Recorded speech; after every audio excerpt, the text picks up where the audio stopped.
If she had not leaned in and whispered it, I would have walked out of that restaurant thinking I was the problem again. My name's Dylan. I'm 26, and I live alone in a small apartment above an old laundromat on the edge of Portland, Oregon. It's not much. The floor creaks when I walk. The couch was free off Craigslist. My coffee maker sounds like it's fighting for its life every morning. By day, I fix laptops, phones, and circuit boards at a tech repair shop downtown. It's not glamorous, but it pays rent. At night, I jog through misty streets with earbuds in, lo-fi beats drowning out the city's hum. My life is quiet, repetitive, and if I'm being honest, a little empty. No family nearby, no real roots, just me, my toolbox, and days that loop the same way my playlist does. Dating has never been my strong point. 3 bad dates in a row will do that to you. There was the one who talked about her ex the whole time. The one who ghosted me mid-text. The one who showed up drunk and tried to sell me crypto like it was a love language. So when I matched with Nina, 23, a communications major with a sharp smile in her profile, I told myself this was the last try. We texted for a week. Decent jokes, decent banter. Nothing crazy, but enough to think it could work. We agreed to meet at a small restaurant downtown, a place I'd been to a couple of times. Red brick walls, soft candlelight, jazz humming in the background. It felt like the kind of spot where something good could start. I got there 10 minutes early, old habit. The place was half full, couples murmuring over wine glasses, a waiter weaving through tables like he'd done it 1,000 times. A woman approached, brown hair tied back in a neat bun, apron crisp and white.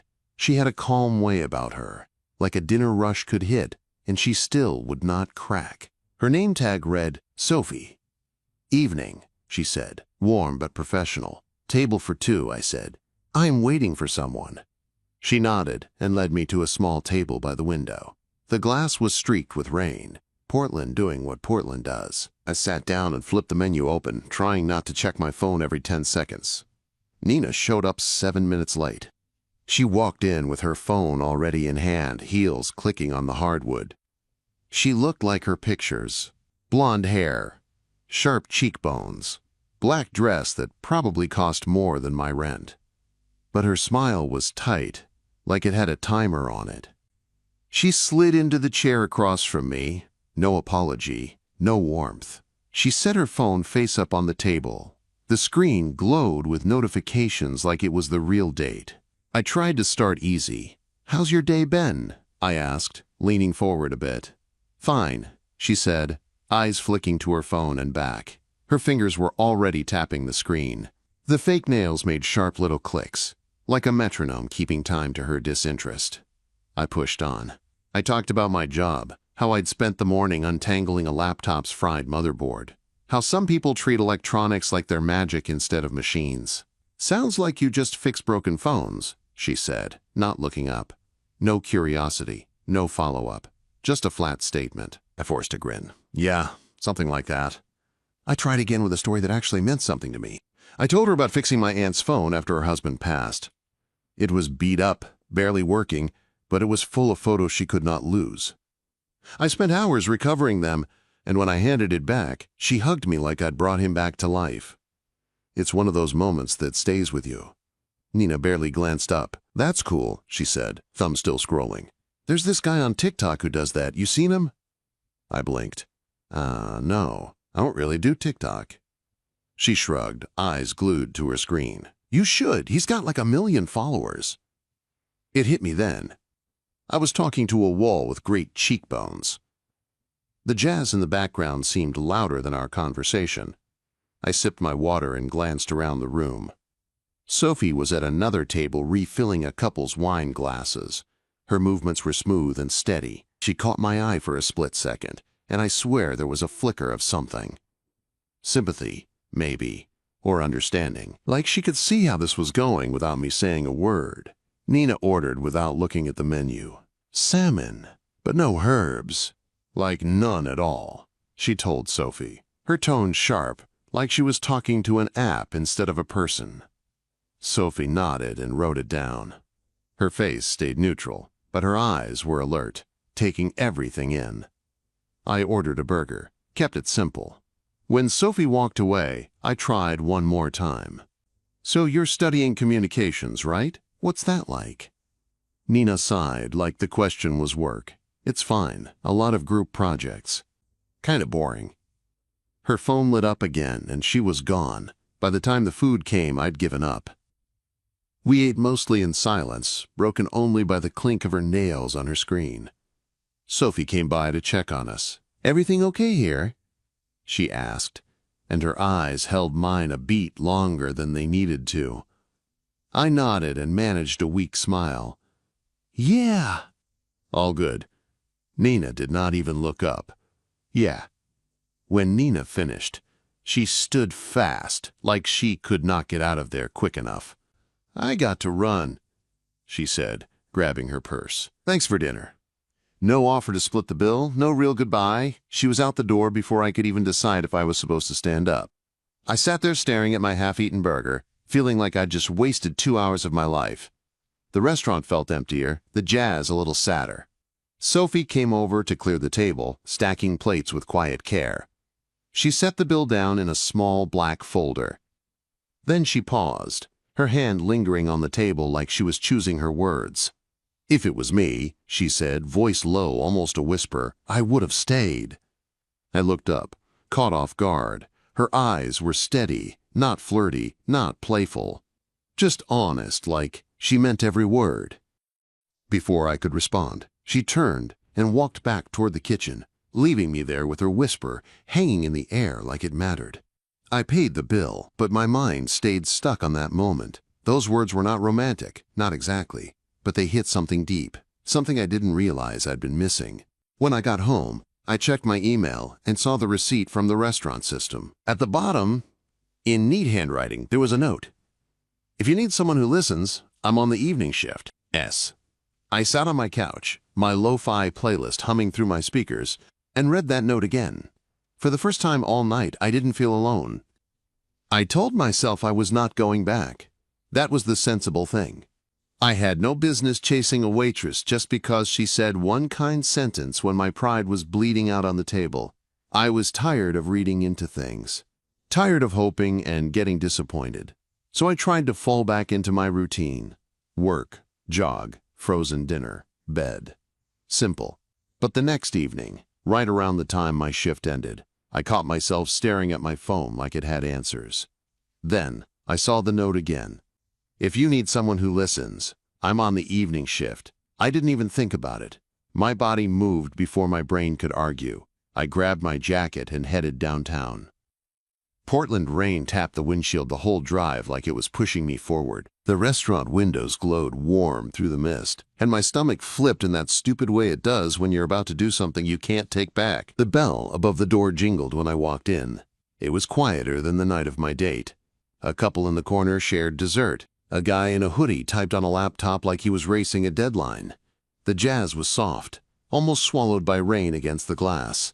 Sophie was behind the counter wiping down a coffee machine. She looked up, and for a second, her face didn't change, like she was making sure it was really me. Then her mouth curved into a small smile that felt like a light turning on. "Back already," she said, calm and warm, like it was the most normal thing in the world. "Yeah," I said, trying to sound casual and failing. "Guess I'm becoming a regular." She let out a short laugh, not loud, but real. "Sit wherever you want." I slid into the same table by the window, the one where I'd felt like a loser the night before. It looked different now, like it belonged to a new version of the story. Sophie brought a mug over a minute later and set it down in front of me. "Coffee," she said. "Black, no sugar." I blinked. "How did you know?" She shrugged like it was nothing. "You had it last time." I looked down and noticed the napkin under the mug. There was a tiny doodle on it. A cartoon screwdriver, drawn in blue ink. I stared at it, then looked up at her. "What's this?" Quote. She leaned one hand on the table, just for a second. "You said you fix things. Thought you'd appreciate it." Her eyes held mine, steady and open, not like Nina's, always drifting away.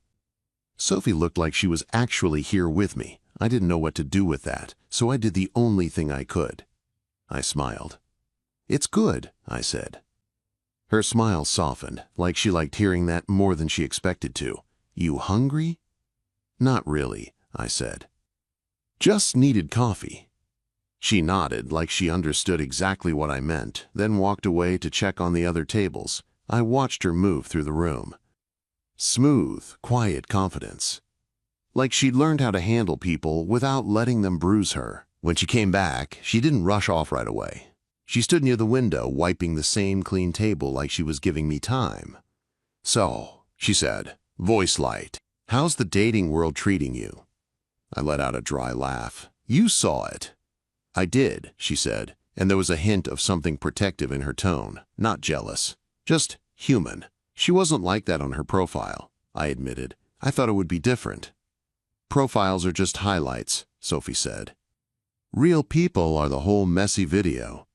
That made me laugh for real. The sound surprised me. It felt like I hadn't laughed in days. I took a sip of coffee, and the warmth hit my chest. "So what about you?" I asked. "You always work nights?" "Most nights," she said. "Pays better. Plus, it fits my life." Something in the way she said it told me there was more under that sentence. A whole story she wasn't handing over yet. I didn't push. I just nodded. "Makes sense." She went back to work, but every now and then she'd glance my way like she was checking on me, like she cared whether I was okay. When I finished my coffee, I stayed. I didn't even realize I was staying until time slipped past and the restaurant got quieter, chairs scraping, plates clinking, the dinner rush fading into the calm end of the night. Sophie came over again, holding a small plate. "Cheesecake," she said, setting it down. "It's left over from an order that never got picked up. Don't make it weird." I stared at her. "Are you bribing me to stay?" Quote. She smirked. "Maybe I just don't like seeing someone sit alone looking like they got hit by a truck." My throat tightened a little, because she was right. That was exactly how I'd felt. I picked up the fork. "Thank you." She nodded once, then turned to walk away. "Sophie," I said, and my voice stopped her like a hand on her shoulder. She looked back. "Why did you say it?" I asked. "That night. That you would have stayed." For a moment, her face stayed calm, but her eyes shifted, like the question landed deeper than I meant it to. She walked back to the table and lowered her voice. "Because I could tell you were trying," she said. "You were asking real questions. You were being present, and she was treating you like background noise." I swallowed. "Yeah." Sophie's gaze softened. "Some people don't realize what they have in front of them until it's gone." The words felt like they were aimed at more than just my bad date. Like she was talking from experience. I didn't know what to say, so I just asked the safest thing. "What about you?" I said. "You ever go on terrible dates?" She let out a small breath, almost a laugh, but there was no humor in it. "I was married," she said. That hit me, not because it was shocking, but because of how simply she said it. Like it was a fact she'd learned to carry without letting it crush her. "Not anymore," she added, and her voice stayed steady, but her eyes didn't. "I'm sorry," I said softly. "Don't be," she said quickly. It was the right ending. She straightened like she remembered where she was, waitress mode sliding back on like armor. "I should finish closing," she said. "Yeah," I whispered. "Of course." She walked away, but the air felt different now, like a door had cracked open. I finished the cheesecake slowly, then paid for my coffee, even though she clearly hadn't planned to charge me for the dessert. When I stood up to leave, Sophie was near the counter stacking menus. I hesitated, then stepped closer. "Hey," I said. She looked up.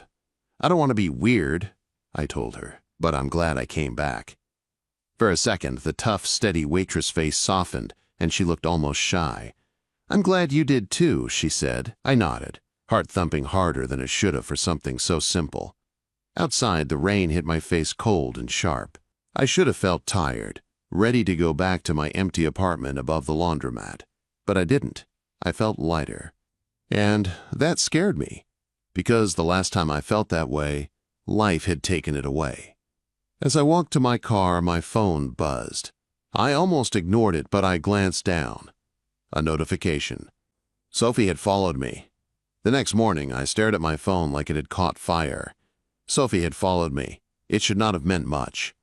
People follow people all the time. But this was not random. This was her, the woman who looked me in the eye and whispered something honest when she did not have to.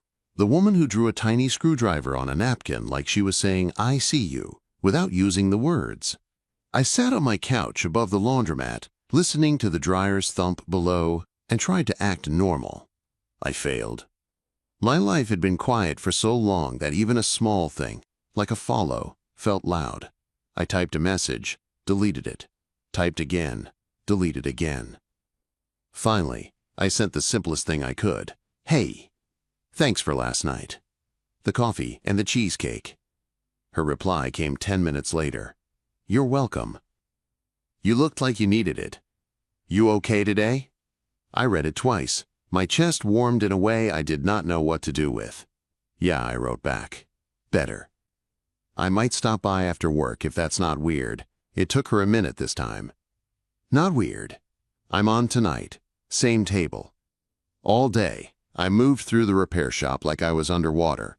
Customers talked, screens cracked, solder smoked, and my hands worked on autopilot. But my mind kept drifting back to that small smile of hers, the calm in her voice, the way she remembered black coffee like it mattered. At 6, I clocked out. By 6:15, I was parking downtown. When I walked in, the bell above the door jingled, and I felt that same nervous flip in my stomach. Sophie was carrying plates past the bar. She saw me, and even though she was working, her eyes softened like she was glad I kept my word. "Same table," she said, almost like we had a routine already. I sat by the window.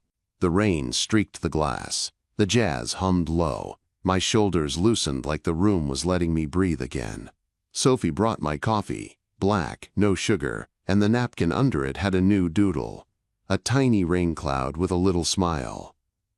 "You're making a whole art series," I said, holding it up. She pretended to think. "Maybe I am. Do I get a title card for episode 2? She leaned closer, just enough for her perfume to reach me, clean and warm. "Only if you keep showing up." Something in her tone made my face heat. I should have made a joke. I should have played it safe. Instead, I looked up at her and let the truth sit between us. "I like showing up," I said. For a second, she stopped moving, like the words hit a place she kept guarded. Then she straightened, waitress mode sliding back on, but her eyes stayed gentle. "I'll be back," she said quietly. Over the next week, I became exactly what I'd joked about, a regular. I came in after work, sat by the window, drank coffee. Some nights I ate. Some nights I just listened to the room and let the noise of my own thoughts calm down. Sophie never hovered, never acted like I owed her anything, but she always found small ways to make me feel welcome. A fresh mug before I asked. A napkin doodle that matched something I'd mentioned. A little note once that said, "Jogging weather tonight," in the corner of my receipt. One night, the restaurant was slow, and she sat across from me for 5 minutes while her coworker covered her section. No apron talk, no customer voice, just Sophie. "You always this quiet?" she asked. I shrugged. "I guess. It's easier." "Easier than what?" Quote, "Easier than being disappointed," I said before I could stop myself. She did not flinch. She just nodded like she understood that feeling too well. "Yeah," she said softly. "I get that." I hesitated, then asked the question I'd been holding back. "How old are you?" I said, trying to sound casual, like it did not matter. Her mouth twitched like she knew why I was asking. 34. I nodded, feeling a strange mix of relief and fear. "Okay." "Okay?" she repeated, eyebrow raised. "I don't know," I admitted. "People make it a thing." Sophie's eyes stayed steady. "People will make anything a thing if it gives them something to talk about." There was a beat of silence, then she added, quieter, "I have a kid." That sentence landed like a weight and a gift at the same time. "My son," she said, "Max, he's 8.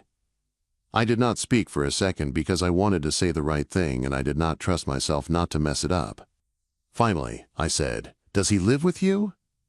"Most days," she answered. "My mom helps a lot. I work nights, so he stays with her when I'm here." Quote, I nodded, trying to picture her life. School mornings, packed lunches, homework. Then a long shift carrying plates and smiling through rude customers. Then coming home and doing it again. "That's a lot," I said. "It is," she admitted. "That's why I keep my life simple."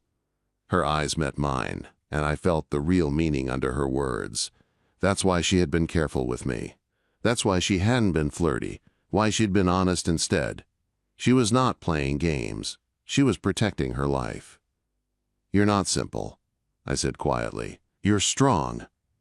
Her throat moved like she swallowed something. "Don't say things like that." "Why?" "Because I might believe you," she whispered, and then she stood up fast, like she needed distance from her own feelings. That weekend, she surprised me. I was leaving the restaurant after closing, pulling my jacket tight against the rain, when she stepped out behind me and locked the door. "You want to walk?" she asked. I blinked. "Now." She nodded, hands in her coat pockets, hair pulled back, face tired but real. "Just around the block. I've been on my feet all night. I need air." We walked under streetlights, rain slicking the pavement, our footsteps quiet. Portland smelled like wet trees and coffee and cold stone. She kept her pace close to mine, not touching, but near enough that I could feel her presence. "I don't do this," she said suddenly. "Do what?" "Let people in," she answered. "Not anymore." I looked at her. What changed? Her jaw tightened. My marriage ended. Not with a big explosion, just a slow leaving. Like someone quietly taking pieces of your life until you don't recognize it. I kept my voice gentle. "I'm sorry." She shook her head. "I'm not telling you for pity. I'm telling you because I need you to understand something." I waited. She stopped walking and turned to me under a streetlight. Rain dotted her lashes. Her eyes were bright, but she did not cry. "Max comes first," she said. "Always. And I can't bring chaos into his life." "I'm not chaos," I said, but it came out more like a promise than an argument. Sophie studied my face like she was looking for the lie. Then her phone buzzed in her pocket. She pulled it out, and her expression shifted. "What?" I asked, heart tightening. She stared at the screen for a long second before she looked up at me. "It's my mom," she said, voice suddenly thin. "Max's dad is here."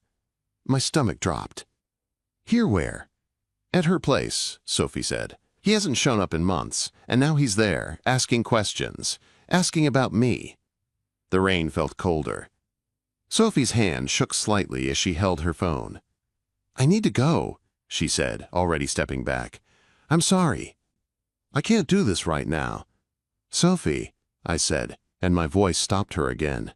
She looked at me, fear and frustration mixing in her eyes. "I'm not asking you to choose me over your son," I said. "I'm asking you not to shut me out." Her breath caught. Then she whispered, so low I almost missed it. "If you stay close to me, Dylan, he might come after what I built."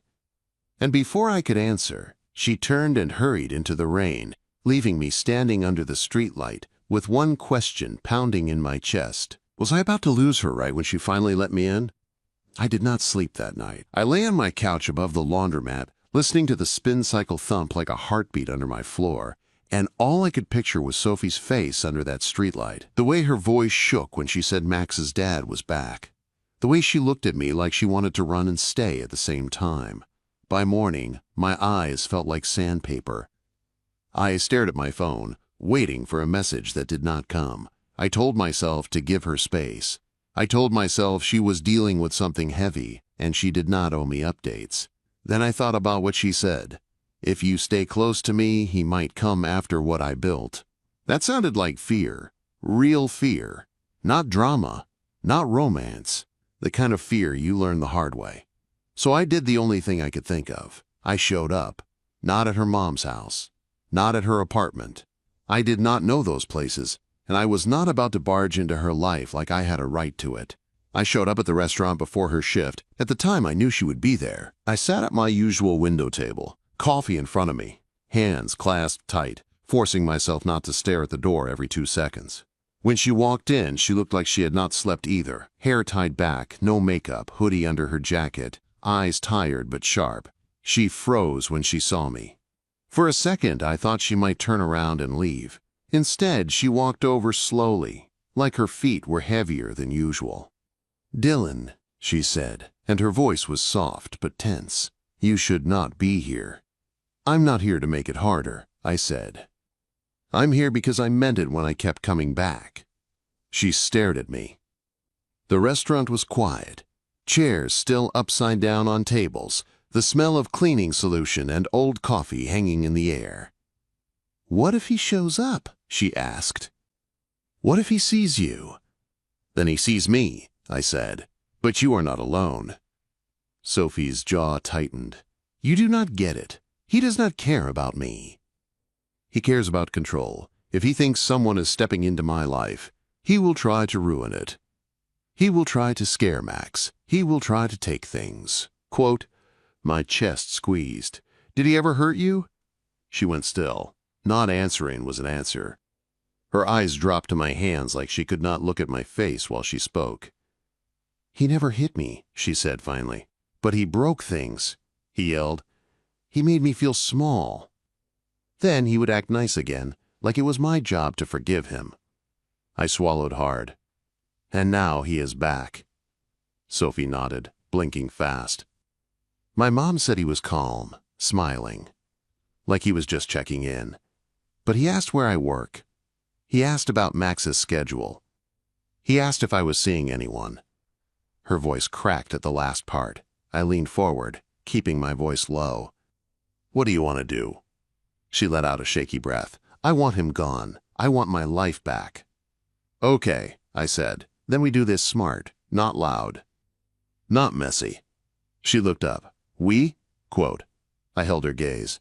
"If you want me to step back, I will. But I am not going to pretend I do not care." For a long moment, she just stared at me like she was trying to decide if I was real. Then she pulled out the chair across from me and sat. That alone felt like a yes. She told me the basics. No court drama right now. No active custody fight. Just a man who drifted in and out, showing up when it suited him, then disappearing. Sophie had built a stable life anyway, with her mom's help and her own grit.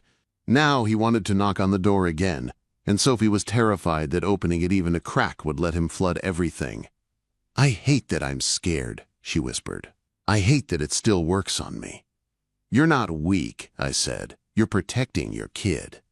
Her eyes shimmered, but she held it together. Then the front bell jingled. We both turned. A man walked in, tall, wearing a dark jacket and a smile that did not reach his eyes. He scanned the room like he owned it, like he belonged there. Sophie's shoulders went rigid. I felt my stomach drop. He walked straight toward us. "Sophie," he said, voice smooth. "There you are." She did not stand. She did not smile. "What do you want, Eric?" she asked, and hearing his name out loud made it worse. It made him real. Eric's eyes slid to me. "And who's this?" he asked, still smiling. Sophie's hand tightened around the edge of the table, but her voice stayed steady. "That's not your business." Eric's smile thinned. "I think it is, actually. I'm Max's father. Anything that touches his life is my business." I kept my face calm, but my heart hammered. Sophie did not look at me. She stared at him. "You don't get to walk in here after months and act like you're in charge," she said. Eric's eyes narrowed just slightly, then he softened again like he was switching masks. "I'm not here to fight," he said. "I just want to see my son." Sophie's voice dropped. "You want to see him, or you want to scare me?" The air in the room went tight. Eric leaned forward, lowering his voice like he was sharing a secret. "I heard you're getting close with someone," he said. "That's a bad idea, Soph. Max doesn't need strange men around him." That was when my restraint snapped, not loud, but clear. "Max doesn't need a father who shows up only to threaten his mom," I said. Eric's eyes flicked to mine, cold now. "And you are?" he asked. I kept my voice even. "I'm someone who stays." Quote. The words surprised even me. They came out like a truth that had been building since the night she whispered, "I would have stayed." Eric let out a humorless laugh. "Cute." Sophie stood then, slow and steady. "You are not seeing Max today," she said. "If you want visitation, you go through the proper channels. My lawyer." Not my mom's front porch. Eric's face tightened. "You have a lawyer now?" Sophie held his gaze. "I've always had one. I just did not need to use him because you were gone." Eric stared at her for a long second, then his eyes slid to me again. "This guy thinks he's a hero," he said. Sophie's voice did not shake. "No, he's just decent. That's why you hate him." Eric's smile disappeared completely. He leaned closer like he was going to say something nasty, something that would cut. Then he noticed something behind the counter. A small camera, pointed toward the dining room. Sophie saw his eyes flick there. "I told my manager," she said quietly. "They know you came in. They have you on camera." Quote. Eric froze, recalculated, then stepped back like he had not done anything wrong. "Fine," he said, voice suddenly polite again. "We'll do it the right way." He straightened his jacket and looked at Sophie with that fake calm. "Tell Max I said hi," he added, then looked at me one last time. "You'll get tired," he said, like it was a promise. And then he turned and walked out, the bell jingling like nothing happened. When the door shut, Sophie's knees almost gave out. She grabbed the back of the chair like she needed something solid. I stood too, keeping my distance, letting her breathe. She swallowed hard. "I can't believe he showed up here." "You handled it," I said. "You didn't bend." Her eyes found mine, and there was something fierce there under the fear. "I didn't," she whispered, "because you were here." That hit me harder than any kiss could have. A few minutes later, she went to the back to compose herself. I sat at the table, hands shaking now that the danger had passed, trying to slow my breathing. Sophie came back out wearing her apron, but she did not look like the waitress anymore. She looked like a woman who had just drawn a line. "You should go," she said softly. "Not because I don't want you, because I do." I blinked. "That makes no sense." "It does," she said. "If he sees you around too much, he'll focus on you. He'll make it about you. And I need to keep it about Max and safety and paperwork." I nodded slowly. "Okay, tell me what you need." Sophie's throat moved. "I need time. I need patience. And I need to know you won't vanish the second this gets hard." I stepped closer, careful, like one wrong move could scare her back behind a wall. "I can't promise it will be easy," I said. "But I can promise I won't be cruel. I won't be on and off. If you let me in, I'm in." Sophie's eyes filled, and she let out a breath that sounded like relief. Then she did something small, but it changed everything. She reached for my hand. Her fingers were warm, a little rough from work, and they held mine like she was choosing something. "Walk me home after my shift," she whispered. That night, I waited. I sat through the quiet hours in my apartment, listening to the rain, and when the time came, I walked back to the restaurant. She was already outside, apron folded in her bag, hoodie pulled up against the drizzle. We walked side by side through Portland's wet streets, our shoulders close. Not touching much, but the space between us felt different now, like we had earned it. At her building, she stopped under the awning. A single porch light cast a soft glow over her face. "I'm scared," she said, "but I don't want to go back to being alone." I took a breath, then said the truth I had been carrying. "I don't want you alone either." She looked at me for a long second, then stepped closer. "This is the part where people usually kiss," she said, trying to sound light, but her voice trembled. I smiled, gentle. "Only if you want to." Sophie lifted her hand and touched my cheek, like she was making sure I was real. Then she leaned in, slow, and kissed me. It was not rushed. Not hungry. It was careful and soft, like a promise you could trust. When we pulled back, she rested her forehead against mine. "I would have stayed," she whispered again, but this time it was different. This time it was not something she said to a stranger at a table. It was something she gave to me. Weeks passed. Eric tried twice more, once with angry messages, once with fake apologies. Sophie did not bend. She went through her lawyer. She set boundaries. She kept Max safe. And I stayed exactly where Sophie asked me to stay, close enough to matter, careful enough to protect what she was building. The first time I met Max, it was at her mom's place on a Sunday afternoon. Max held a sketchbook like it was armor. He stared at me like he was deciding if I was a threat. Sophie introduced me calmly. "Max, this is Dylan. He's my friend." Max looked at me, then at Sophie, then back at me. "You fix stuff?" he asked. I nodded. "Yeah. Phones, laptops, anything with a broken part." He thought about it, then held up his sketchbook. He had drawn a superhero with a screwdriver like a sword. "This is called the Fixer," he said. I laughed, and even Sophie's mom smiled. Sophie watched us, her eyes shining like she could not believe she was seeing her life become softer. A year later, I did not live above the laundromat anymore. We did not have a perfect fairy tale. We had real life, school schedules, lawyer calls, work shifts. Rainy days when Sophie got quiet, and I learned to sit beside her without trying to solve her like a problem. But we had something steady. On the wall of our small apartment, there was a framed napkin, a tiny doodle of a rain cloud with a smile. Under it, Sophie had written one simple line. "Some things start when someone decides to stay."